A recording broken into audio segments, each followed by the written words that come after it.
ከ600 በላይ የኤአይ ሙዚቃ ለውድድር ቀርቦ ምርጦቹን የመለየት ጉዞ ረጅም ነበር። በሂደቱ ብዙ ቴክኒካዊ ችግሮችና የጥራት ክፍተቶች በሙዚቃዎቹ ላይ ተስተውሏል። ሲስተማችን እነዚህን ተግዳሮቶች ለይቶ በማውጣት ጥራት የሌላቸውና መስፈርት የማያሟሉትንም በዝርዝር ለይቷል። ከድምፅ መዛባት እስከ ስልተ ምት መሳሳት እያንዳንዱን ክፍተት በመለየት ሁሉም የልፋት ዋጋውን አግኝቷል። ምክንያቱም ጥራት ለድርድር አይቀርብም። አንድም ሐሰተኛ ድምፅ ቦታ የለውም። የኤአይ ክሪኤቲቭ አዋርድ ዳሽቦርድ እያንዳንዱን የሕዝብ ድምፅ ከየት እንደመጣ ይከታተላል። በቴክኖሎጂ የታገዘው ዳኝነታችን ሐሰተኛ አካውንቶችንና የቦት ድምፅ የመስጠት ሙከራዎችን ወዲያውኑ ውድቅ አድርጓል።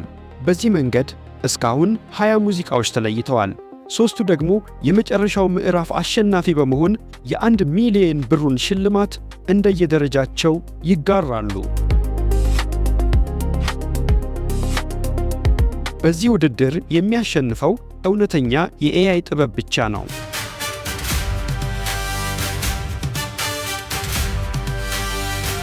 አትንኮኝ ባይነት ጠላትን ያሸሸ